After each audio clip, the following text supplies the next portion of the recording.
my Mk1 Escort van. I've owned it for about 8 years now. When I first bought it, obviously it didn't look anything like this. It was a real rusty mess when I bought it.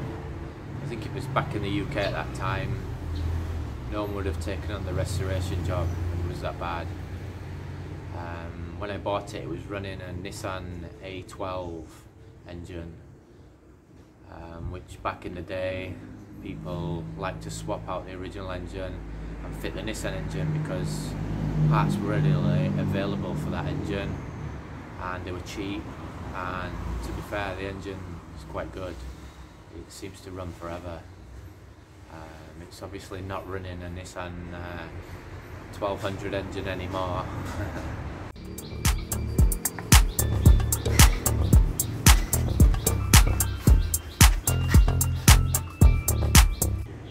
So the plan from the beginning with this van was pretty clear. I wanted to build it to be sort of a drift van and a van that I could use when I'm doing gymkhana. I've been doing gymkhana for quite a few years now. If you've not seen my videos, you can check them out on the channel. That's one of the reasons behind fitting 17-inch wheels on it too, because 13-inch tyres and 15-inch tyres in sort of a wide width are hard to find and very expensive. With the 17-inch, the tyres are quite cheap. Although the wheels that I've got on the van at the moment, they were really hard to find. I actually had to buy two sets of wheels so that I could get one set that I could put on the van. So the reason behind fitting the 2J is because at the time the engines were relatively cheap, and also it gives a lot of bang for the bucks. It's got 300 brake horsepower as standard, and they are a very strong engine. A lot of people modify these engines up to 500-600 brake horsepower just on the standard block without even splitting the engine, so it's just turbo, injectors and an ECU, and you could be looking at 600 brake horsepower easily. The front and rear subframes on the van are from a Nissan. The front is from a Nissan Skyline R33 and the rear is from a Nissan Silvia S14. It sounds like a bit of a mix and match, but they're from a very similar platform, so they go together really well.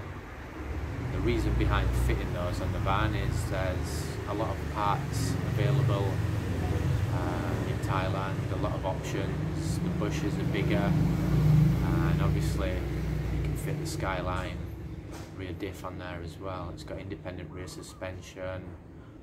All the back end is adjustable. You can adjust the camber, the toe. The front's got adjustable caster arms.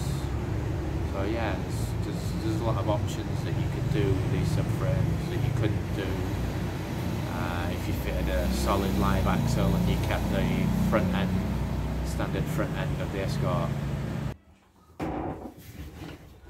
So the interior, as you can imagine, is set up for drifting, set up for gymkhana. It's tried to be kept to sort of a standard theme, so all the bits that I could sort of keep in line with the original Escort van, I've tried to do that. So the dash top is sort of, this is standard, the vents are standard, the dash is standard. It's got door cards in it from Mexico. It's got roof lining in, it's got full carpet in it. The carpet's really necessary in Thailand to sort of keep the heat down, because it just gets unbearable. Yeah, we've got the hydraulic handbrake, we've got the flip steering wheel. This sort of helps with getting in and out, and also it sort of adds a bit of length here. This is also a custom steering wheel boss, so it adds a bit of length to this because the seat position is quite far back. The colour on the van is pepper grey. It's the same colour as Eleanor in the film Gone in 60 Seconds. As you probably noticed from the outside, it's got big wide arches on.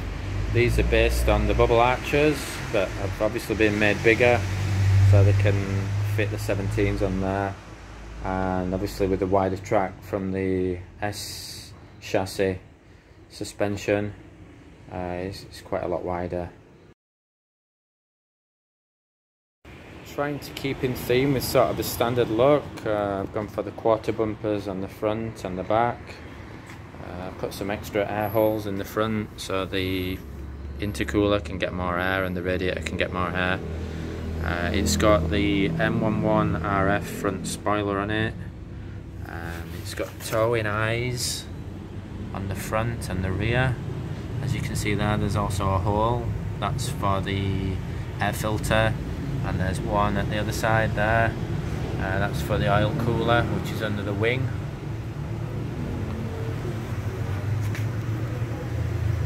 We've got a couple of vents there in the bonnet, and as you can see the bonnet pins. There's also a vent hole on the side. That comes from the turbo. Hopefully it helps to keep the turbo cooler. The wheels are rotor RKRs, and they're 17 by 9.5 front and rear, and they've got 245, 40, 17 tyres on there.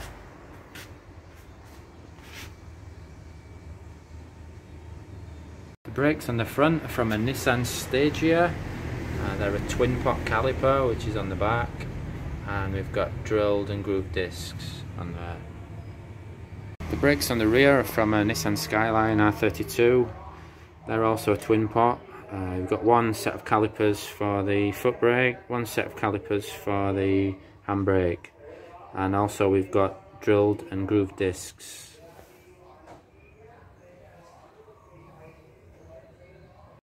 The coilovers on the front and the back, they are D-Max. They've got adjustable damping as well, and the diff is a 4.6, and it's a plated limited slip diff. The engine is a 2JZ GTE VVTi. These come standard with around 300 brake horsepower. As you can see, the firewalls had to be cut back on the car to fit the engine in. It's got a front mounted intercooler, all the silicone pipes there, obviously a custom radiator, big aluminium radiator, and the fan there is from a Volvo, which is one of the best fans you can get as an OEM unit. It's got an oil cooler. It's got an oil cooler under that wing there, which is fed from that hole there. As you can see, it's got a strut brace on it. This is a 5-speed manual, which is from a 1JZ, and it's the R154. The clutch that we're using is an OS twin plate.